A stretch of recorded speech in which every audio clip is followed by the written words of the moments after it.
Hello నమస్తే, journalist YNR. చాలా కాలంగా ఎదురు చూస్తూ ఉన్నాం. రఘువీరారెడ్డి గారు మాజీ మంత్రి, సీనియర్ పొలిటీషియన్, తెలుగు రాష్ట్రాలకు సంబంధించి. రఘువీరారెడ్డి గారు చాలా సంవత్సరాలుగా ఊర్లోనే ఉంటున్నారు, వ్యవసాయం చేసుకున్నారు, సాధారణ జీవితం గడుపుతున్నారు. సో ఆయన అక్కడే ఎందుకు ఉంటున్నారు, అలా మనం ఎందుకు ఉండలేకపోతున్నామని అనుకుంటున్న వాళ్ళు చాలామంది ఉన్నారు. సో అసలు రఘువీరారెడ్డి గారు వాళ్ళ ఊర్లో ఏం చేస్తున్నారు, ఎలా గడుపుతున్నారు రోజంతా, సార్తో మాట్లాడదాం. చాలా రోజుల నుంచి వెయిట్ చేస్తున్నాం, ఈరోజు టైం దొరికింది. సార్ నమస్తే. నమస్కారం. ఇంట్లోకి ఎంటర్ అవగానే రఘువీరారెడ్డి గారు వాళ్ళు వెళ్ళింది, ఇంట్లోకి ఎంటర్ అవగానే ఇక్కడ చాలా పెద్దవాళ్ళకి సంబంధించిన విగ్రహాలు అన్నీ కనపడుతున్నాయి. ఇది వీటి వెనక రహస్యం ఏంటో తెలుసుకుందాం. సార్ ప్లీజ్, ఎవరు వీళ్ళంతా, ఏంటి? వీరు మా తాతగారు. కలిసి ఉంటే కలదు సుఖం, that first line. What does it mean? మా తాత రంగేగౌడు, మా నాన్నమ్మ నాగమ్మ. రంగేగౌడు నాగమ్మ. ఇతనికి తొమ్మిది మంది సంతానం సార్. అందులో మా ఫాదర్ వాళ్ళ బ్రదర్స్ 6, మా అత్తగారు 3. సో అప్పుడు భూములున్నా ఏమున్నా కూడా కరువుతో కాటకాలతో అప్పుడు చాలా ఇబ్బందులు, పేదరికాన్ని పేదవాళ్ళు ఏ విధంగా అనుభవించినారో వీళ్ళు కూడా కష్టాన్ని అనుభవిస్తూ కష్టపడినటువంటి వాళ్ళే. ఇతను పెద్ద వేటగాడు. ఓకే. ఎంత పెద్ద వేటగాడంటే చివరికి భద్రావతి అడవుల్లో, కర్ణాటక శివగా అవతల ఆ అడవుల్లో ఒక మానిటర్గా తయారైంది ఒక పులి. 8 మందిని చంపేసింది. 8 మందిని. సో ఎటు తిరిగి అప్పుడు గవర్నమెంట్ డెసిషన్ తీసుకుంది దాన్ని హతమార్చాలని. అది ఎవరి చేతకాలే. అక్కడి నుంచి భద్రావతి నుంచి వచ్చి మా తాతగారిని తీసుకెళ్ళి, ఇతను అప్పుడు హార్స్ రైడింగ్, గుర్రం అంతా ఉంటుంది. Was also village munsif. ఇతను విలేజ్ మున్సిప్ కూడా.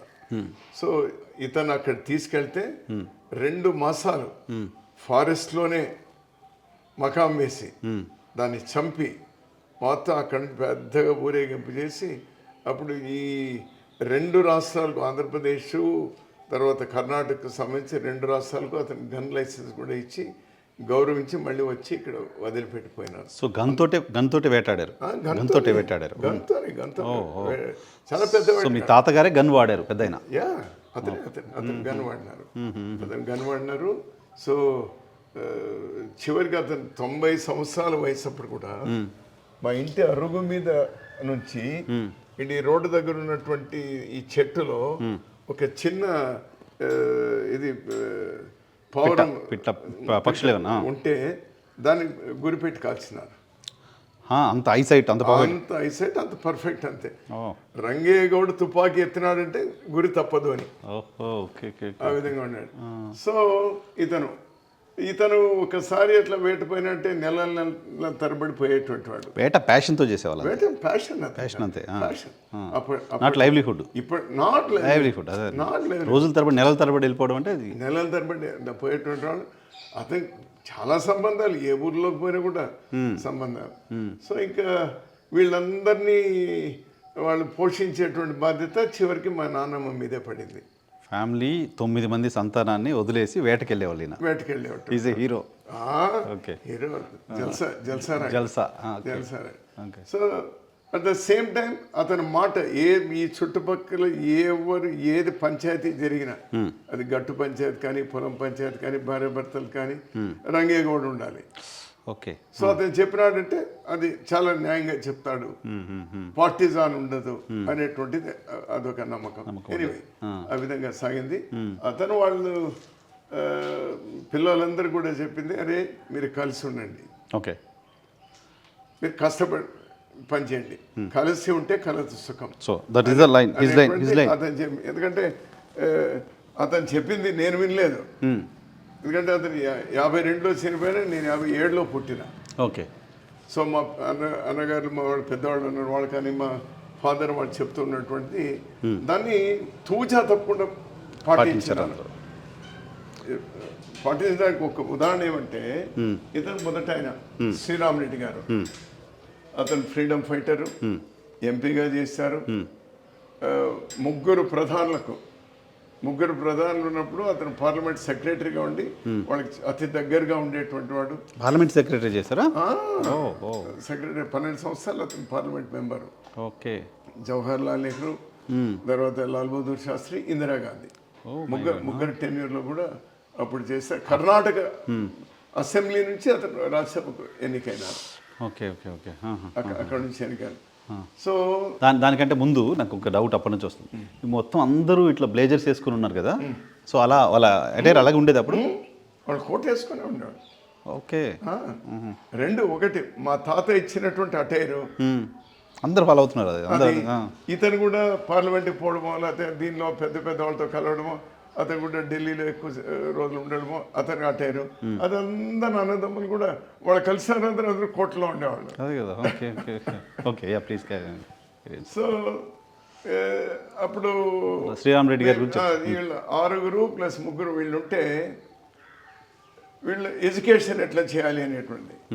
ఇతను అందరికంటే పెద్దవాడు కాబట్టి ఇక్కడ నుంచి ఇక్కడ అప్పుడు మా ఊర్లో ఇక్కడ దగ్గరలో ఇక్కడ స్కూల్ లేవు. నాగయ్య అని ఏదో ఇసుకలో కొంత విద్య నేర్పిస్తే అక్షరాలు నేర్చుకుంటే అప్పుడు అతను చెప్పినారు ఆ పెద్ద బాల శిక్ష అవి చెప్తూ చాలా తెలివైనటువంటి వాడు, ఇతను చదివించాలి అని. ఇక్కడ 4 కిలోమీటర్లు అవుతుంది. దట్టమైనటువంటి అడవులు ఉండేవి అప్పుడు. మిడిగేసి అని అక్కడ పోయి చదువుకొని వచ్చేటువంటి. మిడిగేసి కర్ణాటక. 4 కిలోమీటర్లు. Okay okay. ఆ విధంగా చదువుకొని వచ్చేవాడు. ఒక వీళ్ళకి సంకట పరిస్థితి వచ్చింది. అరే ఇతను చదివిస్తున్నా కదా, మిగిలిన వాళ్ళ పరిస్థితి ఏమి? అప్పుడు ఎంత డెమోక్రటిక్గా ఎంత దీనిగా చిన్నపిల్లలైనా ఇద్దరిని అప్రిషియేట్ చేయాలి. ఒకటి మా తాత మా నాన్నమ్మ ప్లస్ వీళ్ళని. అప్పుడు అతను ఏం చెప్పాడంటే, రేపు ఉన్న ఆర్థిక పరిస్థితిలో ఒకరిని చదివించగలుగుతాను, మీరు డిసైడ్ చేయండి. ఎవరో ఒకరే చదువుకోవాలి, మొత్తం 6. మిగిలిన 5 సపోర్ట్ చేయాలి. ఎవడైతే చదువుతాడో వాడు మిగిలినటువంటి వాళ్ళను ప్రొటెక్ట్ చేయాలి అనేటువంటి అది అందరూ కూర్చొని. ఓకే. డెమోక్రటిక్గా ఫ్యామిలీ అంతా ఒక డెసిషన్ తీసుకున్నారు, ఒకటి చదువుకోవాలి ఫ్యామిలీలో. అవును, ఎందుకంటే చదివించే శక్తి అంతకు మించి అప్పుడు వాళ్ళకి లేకుండా ఉండేది. Okay okay okay. అది సో ఆసక్తి ఉండింది. వాళ్ళందరూ కూడా ఏకాభిప్రాయానికి వచ్చి ఎలాగూ అతను ముందుకు పోయినాడు, బాగా చదువుతాడని గారు చెప్తున్నారు, చదవని అన్నారు. అప్పుడు అతను అక్కడి నుంచి కష్టపడి చదివి 1932లో కోయంబత్తూర్ అగ్రికల్చర్ యూనివర్సిటీలో BSc Ag gold medalist. Oh my God. Okay. 1932 అంటే ఏమి almost 90 years before independence, much before independence. అప్పుడు అక్కడ గోల్డ్ మెడలిస్ట్. సో వీళ్ళు సపోర్ట్ చేసేవాళ్ళు అతనికి. అంటే వీళ్ళందరూ కూడా పాలు అమ్మడము, కూరగాయలు అమ్మడము, సంతరం పోవడము, పశువుల వ్యాపారం చేయడము, వ్యవసాయం చేయడము, ఇవన్నీ ఓ పక్క చేస్తూ ఇదని తీస్తుంటే ఇతను వీళ్ళ కష్టాన్ని చూసి ఎప్పుడో ఇతను చదువుతాడు, అప్పుడు చూస్తాం లేనిది కాకుండా చదివేటప్పుడే అప్పుడు కోయంబత్తూర్ అగ్రికల్చర్ కాలేజ్లో ఒక నిబంధన ఉండేదంట. అతనికంతా స్కాలర్షిప్సే, మొత్తం స్కాలర్షిప్సే. ఎందుకంటే మెరిటోరియస్ స్టూడెంట్ కాబట్టి. సో అతను చదువుతున్నప్పుడు ఏదైనా ఒక మీల్, 3 మీల్ కదా, బ్రేక్ఫాస్ట్ లంచ్ డిన్నర్, ఏదైనా ఒక మీల్ మానేస్తే ఆ డబ్బు ఇచ్చేవాళ్ళంట. ఆ స్టూడెంట్కి ఇస్తారు, ఆ స్టూడెంట్ అది ఇచ్చేటువంటి వాళ్ళు.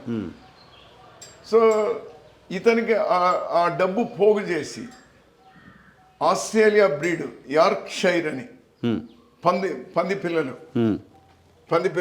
అప్పుడు ఇంకా మనకంతా నాటు పందులే ఉండేటువంటి, అంటే నల్ల పందులు. ఈ తెల్ల పందులు ఉన్నాయి కదా, అవి యార్క్షైర్ అనేటువంటి. ఇది మన నాటు పంది అయితే 15 కిలోలు 20 కిలోలు.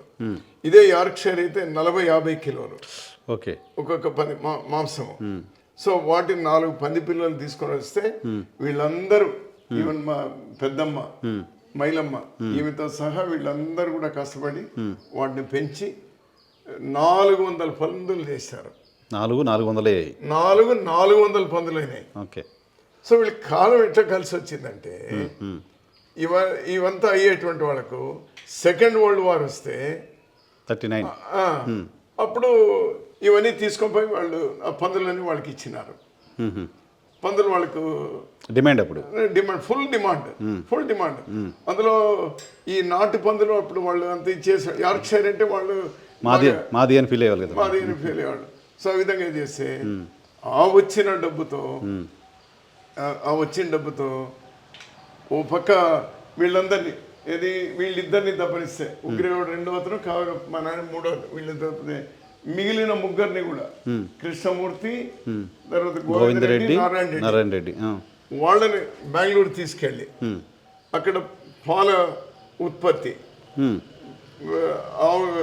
ఆవులు గేదెలు తీసుకొని అక్కడ పాలు ఉత్పత్తి చేసి మిగిలిన వాళ్ళ దగ్గర పాలు ప్రొక్యూర్ చేసి అక్కడ ఇండియన్ మిల్క్ బార్ అని పెట్టి తర్వాత మోడల్ డైరీ ఫార్మ్ అని పెట్టి మళ్ళీ ఇతను ఇతర దేశాలకు పోయి వేరే కంట్రీస్ డెన్మార్క్ అక్కడంతా పోయి 1951లో సౌత్ ఇండియాలోనే ద ఫస్ట్ మిల్క్ ప్రాసెసింగ్ ప్లాంట్ని మోడల్ డైరీ ఫార్మ్ అని అక్కడ పెట్టి కర్ణాటక బెంగళూరుకు మైసూర్ కావాల్సిన పాలన్నీ సప్లై చేసి ఈ మధ్యలో సెకండ్ వరల్డ్ వార్కు వాళ్ళకు శ్రీలంకకు పోయి వాళ్ళకి కావాల్సిన షూ తీసుకొచ్చి అప్పట్లోనే 60,000 రూపాయలు లాభాన్ని ఆర్జించి సో ఇవన్నీ చేసి సో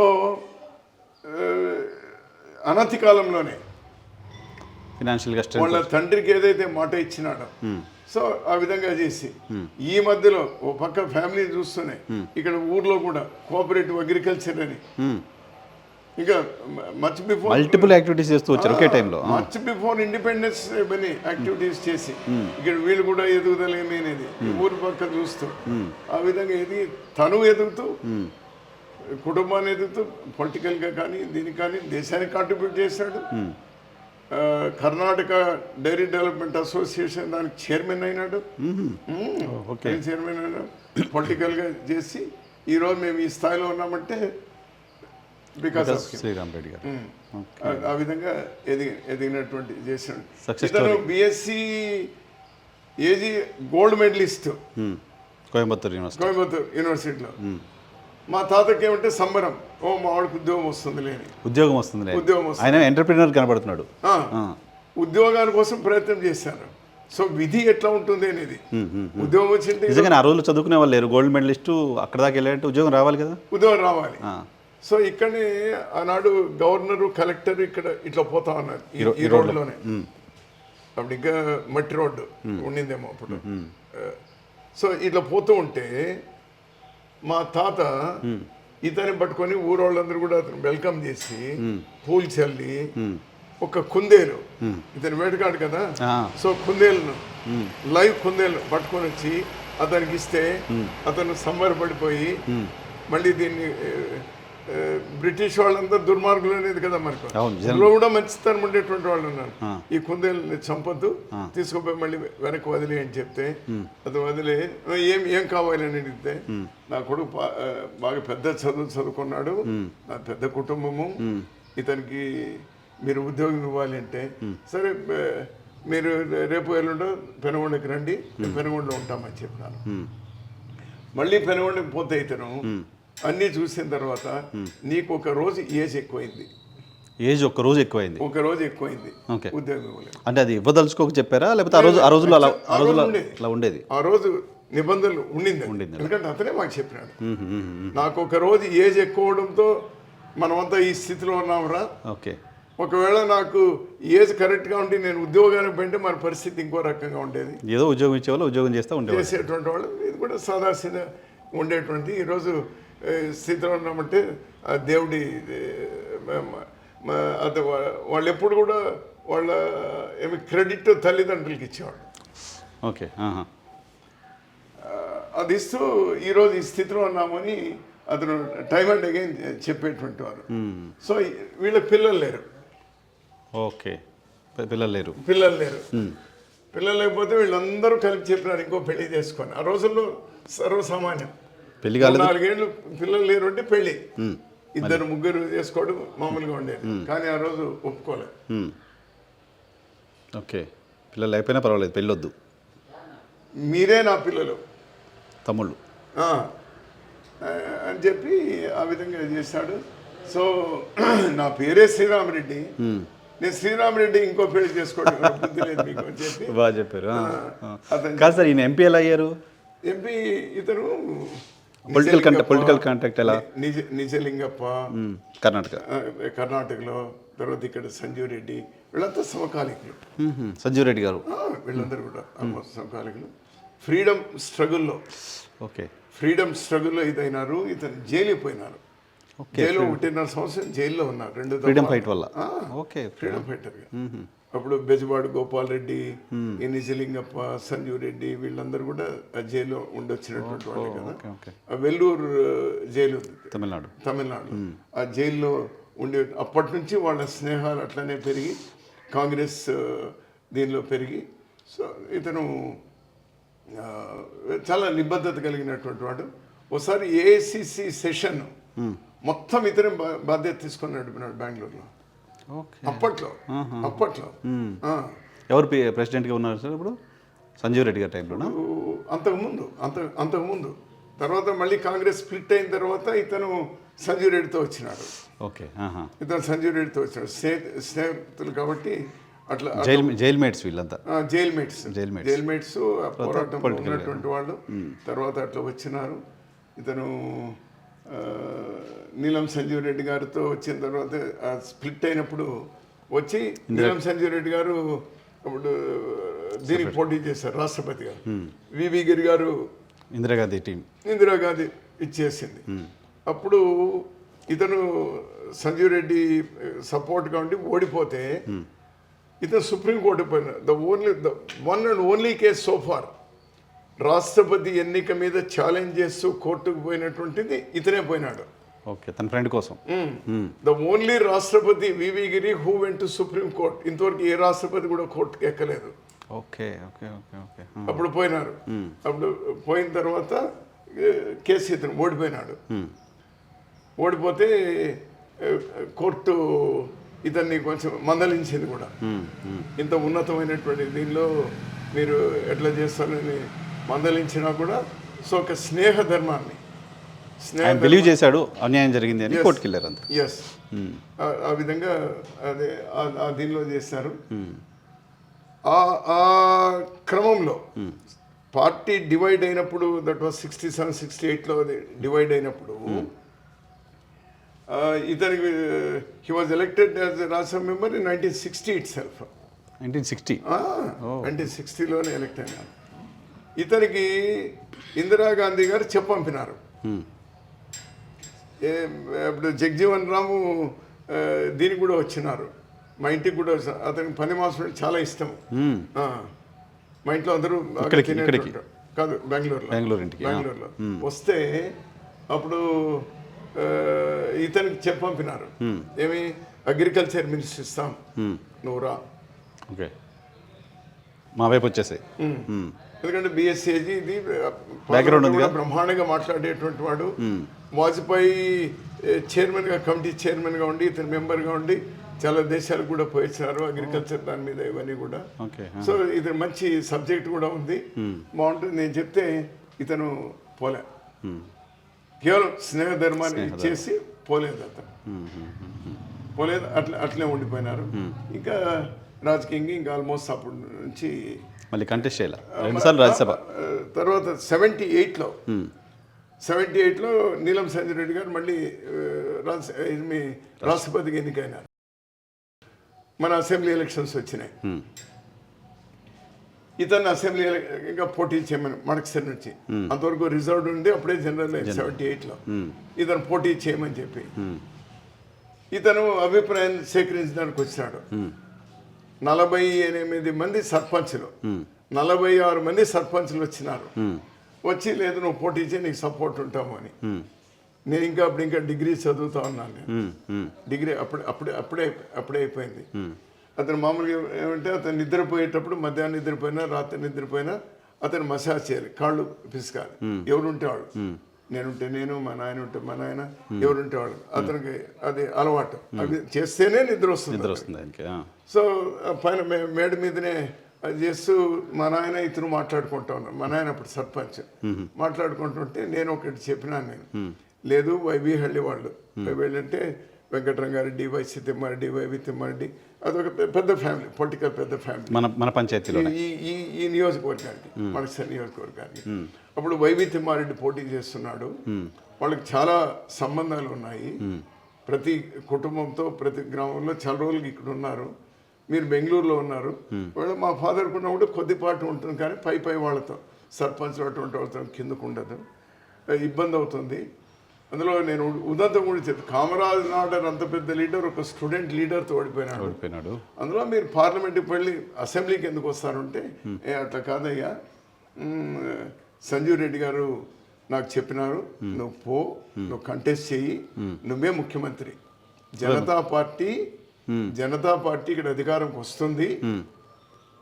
కాంగ్రెస్ రెండుగా చీలిపోయింది, ఇంకా జనతా పార్టీ మళ్ళీ డివైడ్ అయింది. అవును, మళ్ళీ రెండోసారి కూడా డివైడ్ అయింది. ఇది అప్పుడే కదా జనతా పార్టీ వేరు అని, రెడ్డి కాంగ్రెస్ అని, కాంగ్రెస్ అని అవన్నీ వచ్చింది. దీనిలో నువ్వు గ్యారంటీ ముఖ్యమంత్రి గెలిచినా నువ్వే ముఖ్యమంత్రి క్యాండిడేట్. ఇంకా అతను చెప్పిన తర్వాత నేను కాదని లేకుండా పోయినాను, చేయాల్సి వచ్చింది. చేశారు, అప్పుడు 10,000తో ఓడిపోయినారు. 10,800తో ఓడిపోయినారు. మీరు దాన్ని అసెస్మెంట్ చేయగలిగారు? నేను అప్పుడే చెప్పాను, ఎందుకంటే నేను ఇక్కడే ఉన్నారు కాబట్టి, పుట్టి పెట్టి నేను ఎప్పుడు బయటికి పోయినాను కాదు కదా. అప్పటికే నాకు 78లో కంటెస్ట్ చేశారు, ఓడిపోయినారు. ఇంకా జనతా పార్టీ నుంచి ఇంకా అంత పొలిటికల్గా యాక్టివ్గా లేరు. అది తర్వాత ఉగ్రేగౌడ్, ఇతను ఇక్కడనే ఉండి వ్యవసాయంతో పాటు ఇతను కూడా వేట గన్ ఏదైతే ఉందో ఇతను పేట ట్రాన్స్ఫర్ అయ్యి, ఇతను కూడా కానీ ఇతను ఊరి వదిలి బయటికి పోయాడు కాదు, ఇక్కడనే మన ఊరు పరిధిలో ఊర్లోనే. అది ఇతను కూడా పర్ఫెక్ట్. ఉగ్రేగౌడ్ గన్ తీసినాడంటే కొట్టేస్తాడు అనేటువంటి. అడవి పందులని అవన్నీ ఇవన్నీ ఉండేవి కదా, అప్పుడు ఇంత స్టిండెంట్ గా లేవు చట్టాలు కూడా లేవు.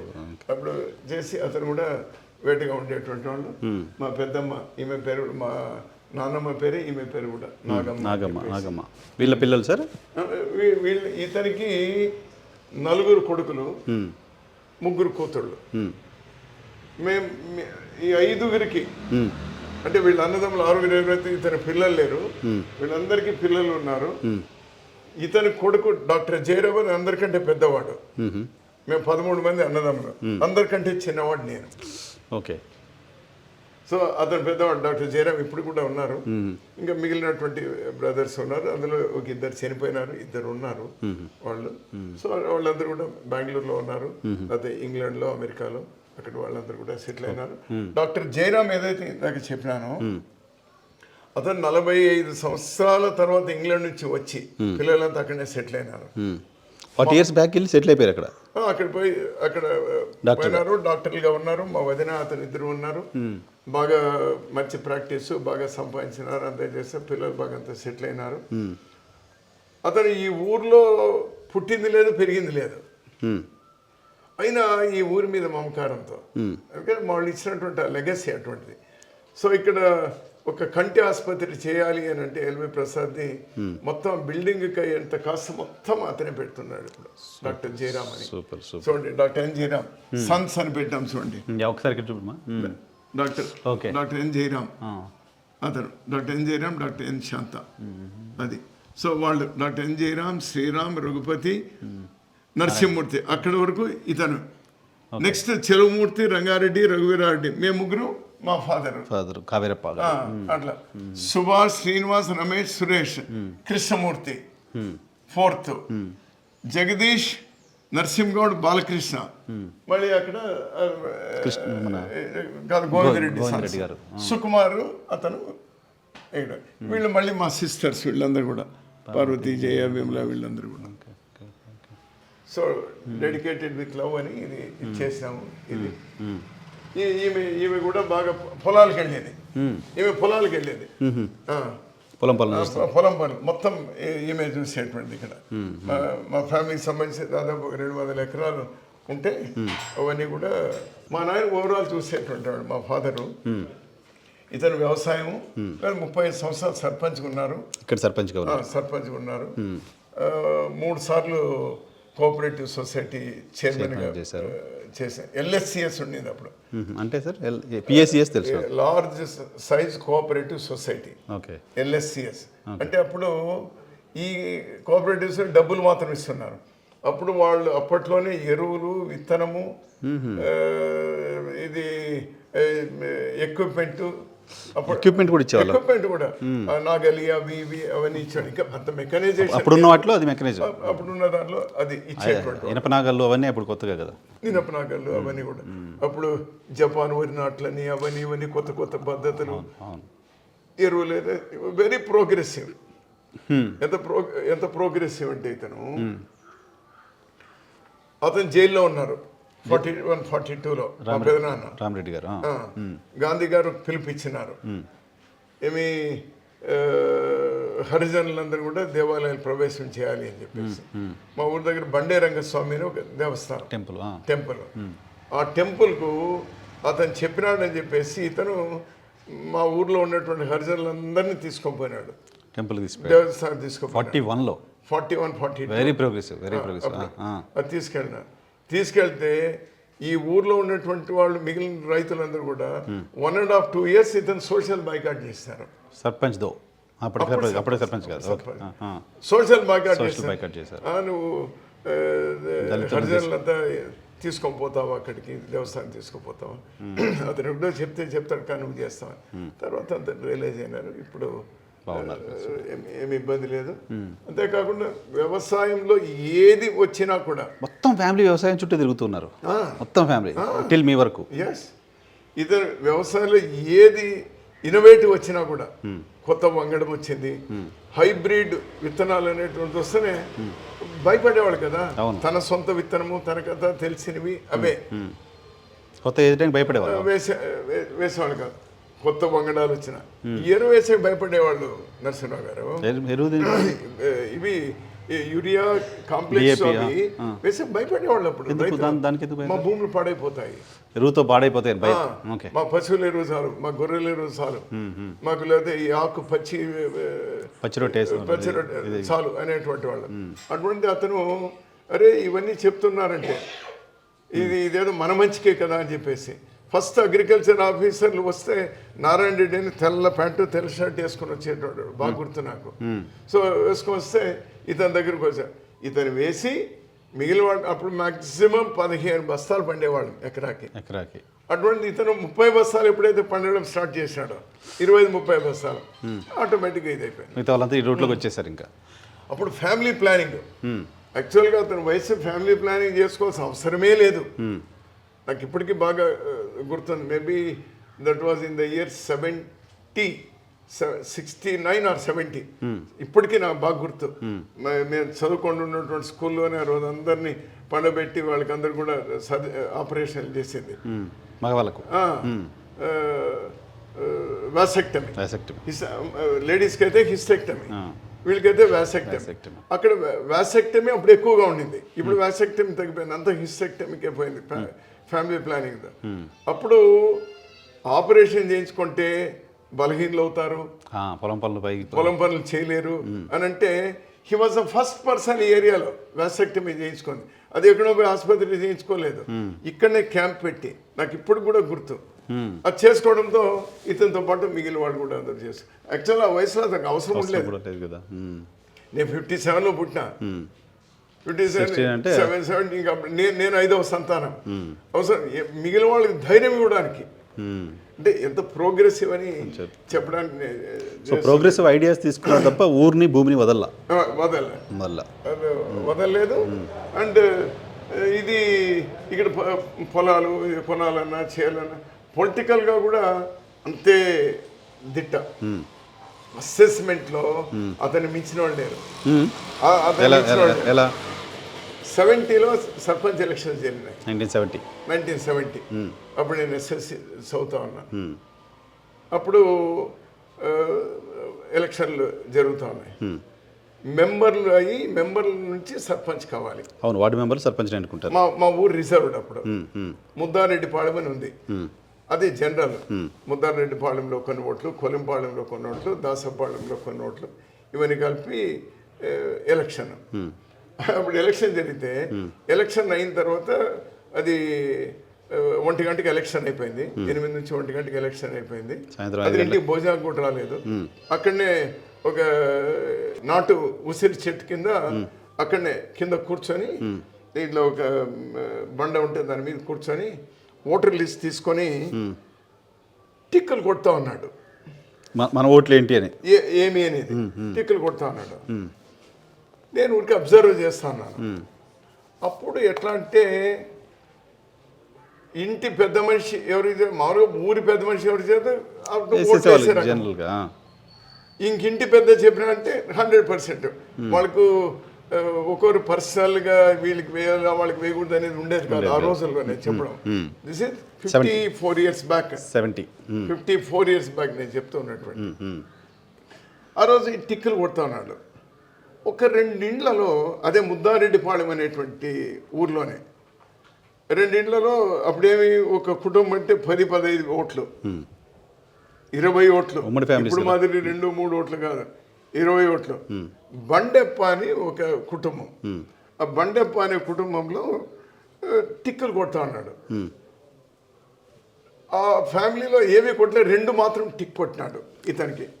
ఆ 20 దాదాపు 20 ఓట్లు ఉంటే 2 మాత్రం టిక్ కొట్టినాడు. నేను అడిగిన, అదంతా అయిన తర్వాత ఎట్లా వస్తాయి నీకు, టిక్ కొట్టినవన్నీ నీకు వస్తాయంటున్నావు కదా, టోటల్ లెక్క పెడుతుంది.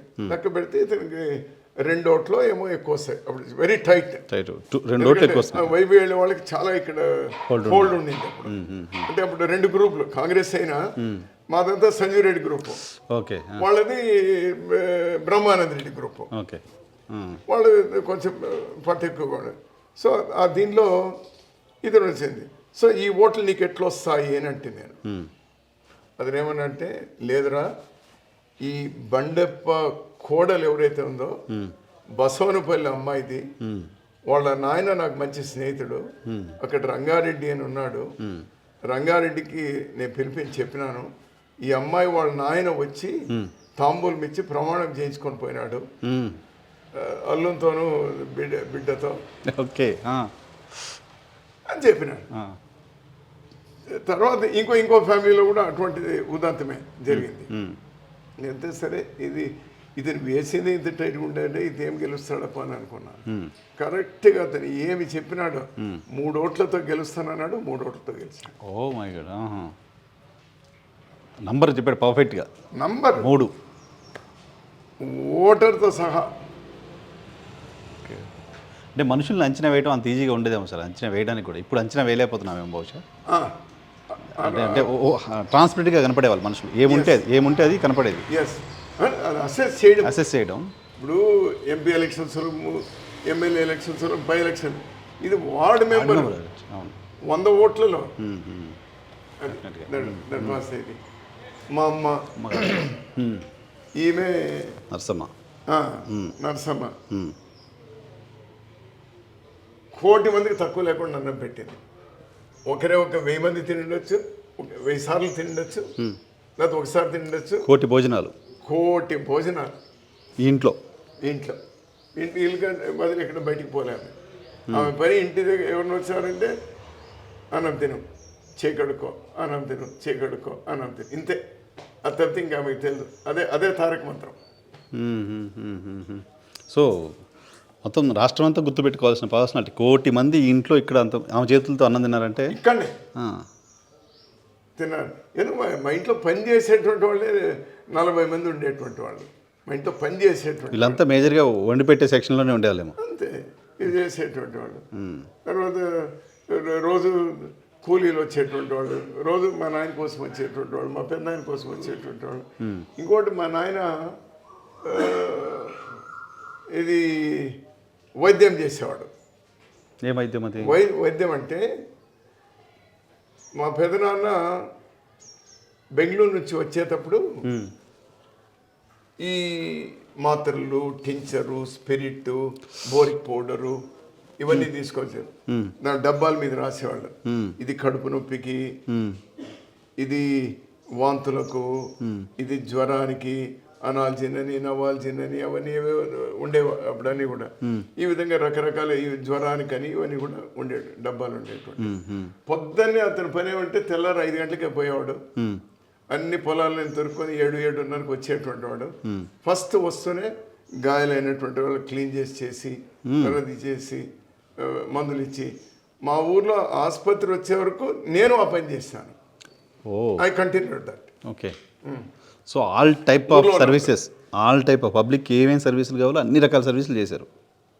అది అప్పుడు so he was a doctor. అదే కింద పెట్టారు రాజనీతిజ్ఞుడు. Very very suited word for him. అన్నదాత నరసమ్మ గారు. ఓకే. అది so till his last he was very healthy. అతను కూడా 90+. 90 years ఉన్నారు. వీళ్ళందరూ కూడా 90+. ఇతను కృష్ణమూర్తితో పాటు అతనికి ఒక సర్జరీ అయ్యి జాండిస్ వచ్చింది. అప్పుడు జాండిస్ పెద్ద ప్రమాదం కదా. పెద్ద ప్రమాదం అది. అది వాళ్ళు డయాగ్నైజ్ చేయకుండా 79లో అతను సర్జరీ చేసి ఒకటి 64 ఏళ్ళలో చనిపోయింది. ఇదంతా 90. అంతా 90. అందరూ మా తాత మొదలుకొని మా అమ్మ వాళ్ళు వీళ్ళందరూ కూడా 90+. మోతీలాల్ రూపశిల్పి ఏంటి? కృష్ణమూర్తి మోతీ మహల్. మా పెదనాన్న ఆస్ట్రేలియాకి పోయినప్పుడు, శ్రీరామరెడ్డి గారు అక్కడ పోయినప్పుడు మోతీ మహల్ అనే హోటల్లో అక్కడ భోజనం చేస్తాడంట. ఇక్కడ మన వాళ్ళు ఎవరో పోయి అక్కడ పెట్టినట్టున్నారు. మొదలు ఈ సింధీలో సర్దార్జీలో ఎవరు పెట్టినట్టున్నారు. అతనికి అక్కడనే ఒక ఐడియా వచ్చింది, నేను హోటల్ కట్టాలి, హోటల్ కట్టి దానికి మోతీ మహల్ అని పేరు పెట్టాలి అని. ఓకే. సో నిర్ణయం తీసుకున్నాడు. ఈరోజు కూడా అది 54 ఏళ్ళైంది నిర్మాణం జరిగి. బాగా అక్కడ దాదాపు 365 రోజులు 300 రోజులు ఫుల్ ఉంటుంది. ఇక్కడ 140 రూమ్లు బెంగళూరులో మోతీ మహల్. ఆ మోతీ మహల్ మొత్తం నిర్మాణంలో మొత్తం అతనే. Okay. What is he sir? ఏం చదువుకున్నారు? ఎవ్వరు ఏం చదువుకోలేదు. శ్రీరామరెడ్డి గారు తప్పితే వీళ్ళు ఎవ్వరు ఏమీ చదవలేదు. నారాయణ రెడ్డి మాత్రము అతను 6th క్లాస్ వరకు పోయి ఐవారిని కొట్టి వచ్చేసాడు. అతను పలక పట్టుకోలే వీళ్ళెవరు, ఈ నలుగురు అంత ఇసుకలోనే. మరి కానీ వీళ్ళందరూ రాయడం వచ్చు, చదవడం వచ్చు. స్కూల్కి పోకుండా. ఓకే. కానీ ఈయన ఆస్ట్రేలియా ఎందుకు వెళ్ళారు? ఇతను పోలేదు. శ్రీరామరెడ్డి గారు ఆయన వెళ్ళినప్పుడు ఆయన కనిపించింది. అతను పోయినప్పుడు అతనికి ఐడియా వచ్చి ఇది కట్టాలి అని నిర్ణయం తీసుకున్నాడు. రెస్పాన్సిబిలిటీ నిర్మాణంలో మొత్తం ఇతనే తీసుకున్నాడు. అంతేకాకుండా ఇతను గొప్ప గుణం ఏమంటే అందరు పిల్లలు, ఈవెన్ మా నాన్నకు మేము 5గురు అయితే నేను ఒక్కనే ఇక్కడ ఉన్నది, మిగిలిన 4 అక్కడనే ఉన్నారు. వీళ్ళందరి పిల్లలు అక్కడనే ఉన్నారు. అందరి పిల్లలకు యోగక్ష వాళ్ళకి ఈత నేర్పించడము, లేదా వాళ్ళకు స్కూల్ డ్రెస్సులు పట్టించడము, లేదా వాళ్ళకి మిగిలినటువంటి సినిమాకి తీసుకెళ్ళడము, మొత్తం ఎంటర్టైన్మెంట్కి యూస్ టు టేక్ కేర్. ఇద్దరంటే అంత పరిస్థితి అందరికి. మీరు వాళ్ళకి కొంచెం అట్లా ఇట్లా రఫ్గా రిజర్వ్ ఉంటారు, కానీ ఇతను మాత్రం ఆ విధంగా చూసుకునేటువంటి వాడు. Child friendly. Very very. ఈమె రంగమ్మ. ఇక్కడ ఇంకోటి ఏమంటే నరసమ్మ, రంగమ్మ అండ్ సుశీలమ్మ, వీళ్ళు ముగ్గురు అక్క చెల్లెళ్ళు. Own sisters. Okay. Own sisters. మీ 2 రకాలుగా పిన్నిలు మీకు వీళ్ళు, అమ్మ చెల్లెళ్ళు, బాబాయ్ భార్యలు. అవును, 2. ఈ ముగ్గురు కూడా. సో ఈమె కూడా ఇక్కడ ఇంట్లో పెద్ద ఫ్యామిలీ కదా, మొత్తం ఎంతమంది వచ్చినా కూడా వండి ఇక్కడ నుంచి ఏదైనా మా ఊరు వాళ్ళు ఎవరైనా ఆసుపత్రికో అక్కడెక్కడ పోవాలంటే వచ్చిన వాళ్ళకి అందరికి కూడా బాగా ఆమె ఇక్కడ ఎట్లా చేసేదో ఈమె అక్కడ బెంగళూరులో కేర్ ఆఫ్ ఈమె. ఇంకా బెంగళూరు ఆమె తోడుగా వీళ్ళు ఉండేవాళ్ళు, కానీ ఈమె కొంచెం బలంగా దృఢంగానే ఉండేది ఆ విధంగా చేసి పెట్టారు. సో వీళ్ళంతా బెంగళూరు షిఫ్ట్ అయిపోయారు. అందరూ బెంగళూరే ఎక్సెప్ట్ మీ ఫాదర్ వీళ్ళిద్దరు తప్పితే ఉగ్రగౌడ్ గారు సెకండ్ అండ్ థర్డ్ తప్పనిస్తే ఓకే. వీళ్ళందరూ కూడా అక్కడ పోయినారు. గోవిందరెడ్డి ఇక్కడ ఊర్లో ఉన్నంత వరకు ఇక్కడ నుంచి కూరగాయలు మడకసరికి మోసుకొని పోయేవాళ్ళు నడుచుకుంటూ 10 కిలోమీటర్స్ ఉంటుందా సార్? 11 కిలోమీటర్స్ 11 కిలోమీటర్స్ నడుచుకుంటూ పోయేవాళ్ళు. బెంగళూరు పోయిన తర్వాత సైకిల్లో పక్క గ్రామాలకు పోయి పాలు సేకరించి అవి తీసుకొని వచ్చి మొత్తం milk bar, Indian milk bar అని 2 ఉన్నాయి. ఒకటి దీనిలో చిక్పేటలో ఒకటి, ఇంకోటి వచ్చేసి గాంధీనగర్లో ఒకటి. అది పెట్టి ఆ పాలంతా కూడా అక్కడ ప్రొక్యూర్ చేయడము, సేల్ చేయడం, అది మొత్తం అతను చూసేటువంటి వాడు. ఇతను కొంచెం పొలిటికల్గా కూడా బాగా ఇంట్రెస్ట్ ఉంది. మిగిలినటువంటి వాళ్ళు మా నాయన ఇక్కడ ఉన్నారు కానీ ఇతను political interest. So he is to follow. ఆ విధంగా ఉంటే ఏదైనా ఉంటే అది ఫాలో చేసేటువంటి వాళ్ళు. ఇతను ఈ పాల దీనిలో మేము బాగా ఎదిగినామంటే పందులు, పాలు, వ్యవసాయము, ఇవన్నీ వ్యాపారాలు ఇవేవైతే ఉన్నా దానికి అతను భుజం కాస్తున్నారు. క్షీరమేధావి ఇతను. ఈమె సరోజమ్మ. సరోజమ్మ ఎవరంటే మా నాన్నమ్మ ఉంది కదా, నాన్నమ్మ బ్రదర్స్ డాటర్. మేనరికం మేనమామ కూతురుని చేసుకున్నారు. మా అమ్మ ఊరు ఈమె ఊరు పక్క పక్కనే. నా భార్య కూడా, నా భార్య ఈమె తమ్ముడి కూతురునే నేను ఇప్పుడు చేసుకున్నది. నా భార్య ఈమె తమ్ముడు కూతురు నేను చేసుకున్నటువంటి. వాళ్ళు ఇప్పుడు మైసూర్లో ఉన్నారు. అది. సో ఇతను పాలలో బాగా బ్రహ్మాండంగా ఆ బిజినెస్ ని చేసినటువంటి ఇతను నారాయణ రెడ్డి. Very dynamic. వీళ్ళంతా ఎంత సోబర్, అంత dynamic. What kind of dynamic? వ్యాపారంలో, బిజినెస్లో, వ్యవహారాలు డీల్ చేయడంలో, ఇక్కడ ఊర్లో కానీ అక్కడ కానీ అన్నిట్లో కూడా. ఒకటి 2 ఉదాహరణలు చెప్పాలంటే, ఈ ఎప్పుడైతే ఫస్ట్ పాస్చరైజ్డ్ ప్లాంట్ పెట్టినారో 1951-52లో పెట్టారు. అది మొత్తం ఇతనే చూసుకున్నాడు. సో వ్యాపార విస్తరణ, ఎక్స్పాన్షన్. ఏమి ఆ రోజు అన్ని హాస్పిటల్, ప్రైవేట్ హాస్పిటల్స్ పెద్దగా లేవు అప్పుడు. అన్ని గవర్నమెంట్ హాస్పిటల్స్, ఇవి లేకపోతే జైళ్ళు ఇవన్నీ ఉండేవి కదా. ఆల్ ఇన్స్టిట్యూషన్స్కి మొత్తం ఇతను చొరవతోనే అతను ఇవి సంపాదించినాడు. అప్పుడు ఆర్డర్ సంపాదించినాడు. మిల్క్ వాళ్ళకంత. ఆ రోజు ఒక పాలు కూడా ఏ విధంగా ప్రాసెస్ చేయొచ్చు, పాలను కూడా ఏ విధంగా స్ట్రీమ్ లైన్ చేసి చేయొచ్చు అనేటువంటి ఫస్ట్ అతనైతే టెక్నాలజీ తెచ్చినాడు. కానీ మొత్తం అంతా కూడా చేసినటువంటి వాడు. సో అక్కడనే కాకుండా ఇక్కడ ఇది చెప్పేటప్పుడు చివరిగా చెప్తాను. సో ఇతను ఆ విధంగా డైనమిక్ ఉండేటువంటి వాడు. ఇతను కూడా లాస్ట్లో ఫస్ట్ అతను ఒకనే చదివించాలనుకున్నారు. కానీ ఎప్పుడైతే కొంచెం వీళ్ళకు కొంచెం కంఫర్ట్ పెరిగిందో, ఇతన్ని చదివే వయస్సు చదివిస్తామని ఉంటే హిందూపూర్లో 6వ తరగతి 7వ తరగతి చదివేటప్పుడు టీచర్ని కొట్టి వచ్చేసినాడు. అది కూడా డైనమిజమే. అది చిన్న వయసులోనే వచ్చేసాడు. ఎనివే ఈరోజు ఫైనాన్షియల్గా మేము ఇంత ఎదిగినామంటే he is the main reason. That is the bone of your backbone of your business, financial strength. డెఫినెట్గా మొత్తం ఈ డబ్బులు ఎవరి మట్టుకు వాళ్ళు పెట్టుకునేవాళ్ళు కాదు. మొత్తం ఆల్మోస్ట్ ట్రెజరర్గా ఉండేవాడు ఇతను. Family treasurer. టైగర్ అని పెట్టారు మీరు. Is treasurer also. Tiger and treasurer also. Tiger అంటే కాపలా కదా, ఇంకేం రాకుండా. సో ఏ విధంగా ఈమె డబ్బా తన చేతిలో ఉన్నా కూడా యాక్చువల్గా హ్యాండిల్ చేస్తుందంట ఆమె. ఓకే. క్యాషియర్ ఆమె. డిస్ట్రిబ్యూషన్ అక్కడ నుంచి అవుతుంది. మొత్తం తాళం ఆమె చేతుకుంటేది. ఏదో వచ్చి ఇవ్వడము, అక్కడ పెట్టడము, ఇచ్చే వాళ్ళకి ఇవ్వడము చేశాం. అంటే ఇంత పెద్ద ఫ్యామిలీలో ఆమె ఎక్కడ కూడా ఎవరికి ₹1 ఒక నయా పైసా అటు ఇటు లేకుండా అంత దీన్ని పెట్టినటువంటి. ఓకే. అందుకోసమే గృహలక్ష్మి. గుడ్ ఫైనాన్స్ మినిస్టర్ ఆమె, గుడ్ హోమ్ మినిస్టర్. సో ఫైనల్గా వీళ్ళందరికీ చెప్పాలంటే అతనేమో కలిసి ఉంటే కలసి సుఖమన్నారు నాన్న, మా తాతగారు.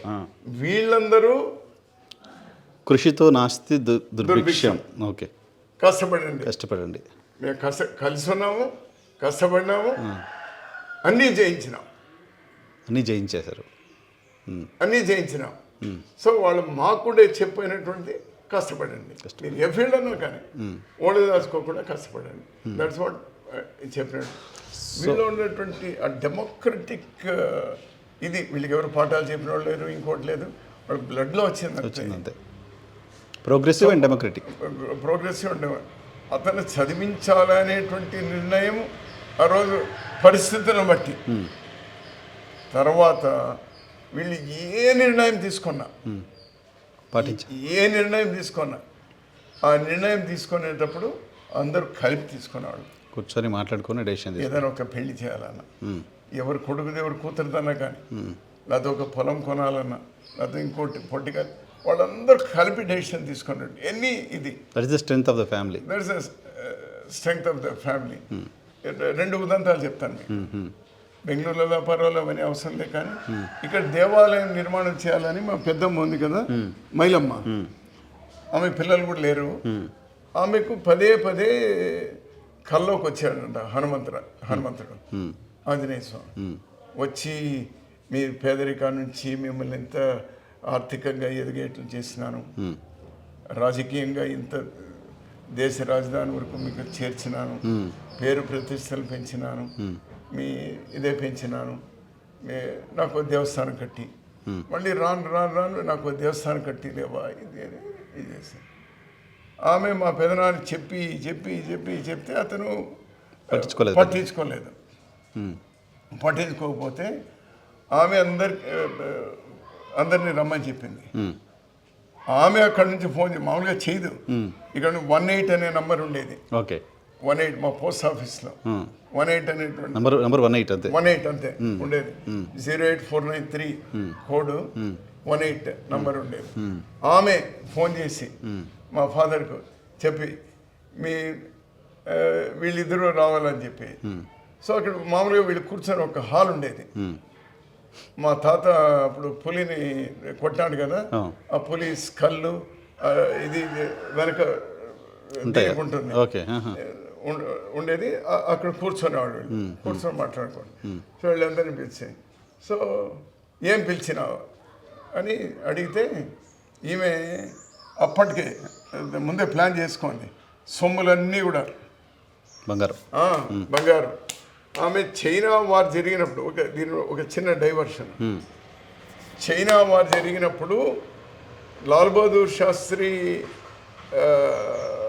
ప్రధానిగా ఉన్నప్పుడు డబ్బులు లేకుండా పోతే, అప్పుడు అదే జై జవాన్ జై కిసాన్ అనేది మాత్రమే ఇప్పుడు అందరికీ గుర్తుంది. కానీ అప్పుడు ఉన్నవాళ్ళు ఒక పూట పస్తు ఉండండి అని వారానికి ఒక రోజైనా ఉండండి అని చెప్పిన. వీళ్ళందరూ కూడా మెయింటైన్ చేశారు. సోమవారం రాత్రి, శనివారం రాత్రి ఎవ్వరూ తినేవాళ్ళు కాదు వీళ్ళు. ఆ విధంగా చేశా. అప్పుడు అతను డబ్బులు లేవు, ఓ పక్క యుద్ధం, ఇంకో పక్క ఇక తిండి గింజలు లేనటువంటి పరిస్థితి, దేశం పరిస్థితి. అప్పుడు ఈమె మా పెదనాన్నతో పాటు పోయి, ఆ రోజు ఆమె నగలు ఏవైతే ఉన్నాయో మొత్తం ప్రధానమంత్రి టేబుల్ మీద పెట్టి, ఓకే మీరు తీసుకోండి, దేశం కోసం తీసుకోండి అని చెప్పొచ్చింది. అదొక గ్రేట్ లేడీ సార్. అది తర్వాత ఇప్పుడు మళ్ళీ కమింగ్ బ్యాక్ టెంపుల్లో ఇది చేసి ఆమె అంతా మూట కట్టి నగలన్నీ కూడా ఆమె దగ్గర పెట్టేటువంటి వాళ్ళు. ఆమె దగ్గర ఒక ఇది ఉండేది, అందరివి అంటే ఎక్కువగా రెగ్యులర్ కాకుండా. అప్పుడు ఈ బ్యాంకులో ఇవన్నీ లేవు కదా, ఆమె దగ్గర ఉంది. ఆమె దగ్గర సేఫ్ లాకర్ అది ఉండింది. ఈమె డబ్బు, ఆమె నగలు, బంగారం అందరివి పెట్టుకునేటువంటి. మిగిలిన వాళ్ళ నగలన్నీ కూడా పక్కన పెట్టి, ఆమె నగలు ఏవైతే ఉన్నాయో ఆ నగలని మూట కట్టి తీసుకొచ్చి ఆ హాల్లో ఇట్లా పడేసి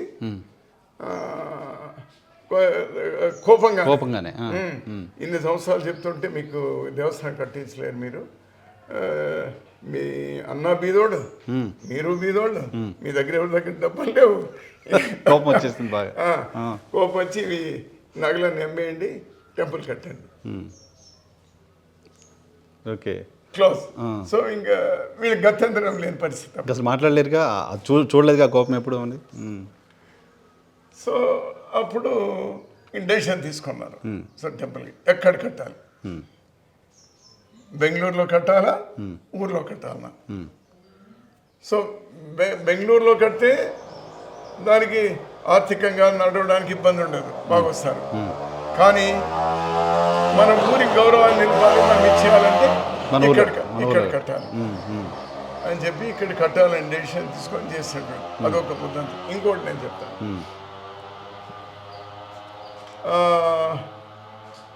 నేను ఇందాక ఎలక్షన్స్ చెప్పినాను కదా, 1970లో జరిగిన ఎలక్షన్స్.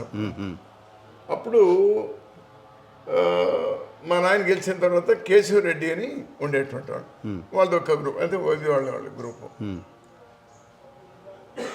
వాళ్ళు ఓడిపోయిన తర్వాత కేశవరెడ్డి దాసప్పపాలెం అనే ఊరికి వచ్చినాడు ఓట్లు అడగడానికి.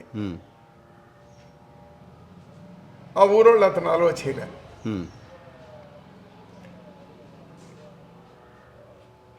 అక్కడ 3 కమ్యూనిటీస్ ఉన్నారు, యాదవాస్ ఉన్నారు, ఒక్కలిగాస్ ఉన్నారు, ఎస్సీస్ ఉన్నారు. వాళ్ళందరూ కూడా ఏకంగా మా ఊర్లో నీకు ఓట్లు వేయము కేశవరెడ్డికి చెప్పేశారు. మేమంతా కవరప్పే. ఎప్పుడైతే ఓడిపోయినారో, అది మన కేవలం 3 ఓట్లతో గెలిచినాడు. అది ఆ దాసపాడులో కూడా కొన్ని ఓట్లు ఉండింది అతనికి. సో అతనికి తీవ్రమైనటువంటి కోపం వచ్చింది, ఏం చేయాలి. దీని నుంచి యాక్చువల్గా అంతకుముందు ఎవరు కేశవరెడ్డి మా నాయన మంచి స్నేహితులే. ఓకే, కానీ ఎవరికైనా మంచి ఇబ్బందులు వస్తాయి కదా. అది వచ్చి గంగలవాయపాళ్యం, మెట్టబండరావు చెరువు అని దాని పేరు. అది ఆ చెరువు నుంచి పొలాలకంతా నీళ్ళు రావాలి. అతని పొలంలోనే దాసపాడు వాళ్ళకి రావాలి. ఓకే, అతను కేశవరెడ్డి పొలంలోంచి రావాలి. కేశవరెడ్డి పొలం నుంచినే మా పొలాలు ఉన్నాయి, కేశవరెడ్డి పొలాల్లోనే దాటి ఈ దాసపాడు వాళ్ళకి రావాలి. అప్పుడు ఏదో ఒకరికో ఇద్దరికో బావులు ఉండేవి, బోర్లు గీర్లు లేవు. ఆ చెరువు నీళ్ళు వస్తేనే వీళ్ళకి పంట. చెరువు నుంచి వచ్చే నీళ్ళు వచ్చే దారి వాళ్ళ పొలం కాలువది. అది అఫిషియల్గా ఉన్నటువంటి కాలువే అది. అతను ఏం చేస్తున్నాడు, నా పొలంలో యువతలో అతని పొలం ఉంది, ఇంకో పక్క అదే దాసపాలకు సంబంధించిన పాపేగౌడ్ అని ఉన్నాడు. పాపేగౌడ్ పొలం ఉంది, ఆ పైన మా పొలం ఉంది. ఆ పైన 2 పక్కల కాలువ అటు ఇటు మా పొలం ఉంది. కింద కేశవరెడ్డి ఓ పక్క ఉంది, ఇంకో పక్క పాపేగౌడ్. కేశవరెడ్డి మామ అని పిలిచేవాళ్ళం మేము, ఈ ఊర్లో అంతే కదా. ఆ దీనిలో అది తీసుకొని, సో ఏ విధంగా వీళ్ళకు ఇది బుద్ధి నేర్పాలి, that should be taught a lesson అనుకొని అతను పాబేగౌడ్ని పిలిపించుకొని 2 ఎకరాలు నాకు ఇవ్వు అన్నాడు. 2 ఎకరాలు ఇవ్వంటే ఓకే. ఎప్పుడు నేను చెప్పి 1970, 54 years బ్యాక్. ఈయనో అప్పటికి ఎంత కొన్నాడు తెలుసా అతను? 70,000 రూపాయలు ఎకరం. 2 ఎకరాలు 70,000 పెట్టుకున్నాడు. 70,000 చాలా ఎక్కువ, చాలా చాలా చాలా. మా చిన్నప్పుడు మేము మొన్న చూసింది ఎకరం 20,000 10,000 చూసాం. 10 ఏళ్ళ కింద కూడా రేట్ లేదు, ఇప్పుడు కొంచెం పెరిగింది, డిఫరెంట్. అప్పుడు కొన్నాడు అంటే ఇది చేసుకున్నాడు. ఇది ఊర్లో వాళ్ళకి తెలిసింది. నాకు ఇప్పటికి కూడా గుర్తు, అక్కడ ఇంటి ముందు దాసపాలెం ఊరోళ్ళందరూ వచ్చినారు. సాయంకాలం వచ్చినారు. వచ్చి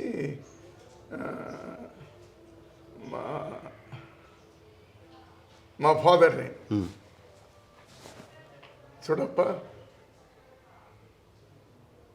నిన్ను నమ్ముకున్న దానికి ఏ విధంగా అయినాము, మాకు కొంచెం విషయం అందరూ చచ్చిపోతాం, అది ఊరు వదిలిపోతాం. ఓకే. ఆ ఊర్లో ఎవరికి నీళ్ళు రావు, ఇంకా పంట పొలాలకు నీళ్ళు రావు, ఇంకా రావు. వ్యవసాయం చేయలేము. మా నాయన తెలియదు ఇంకా విషయం ఏం కథ అనేది. సో అతను వాళ్ళంతా ఎక్స్ప్లెయిన్ చేస్తా.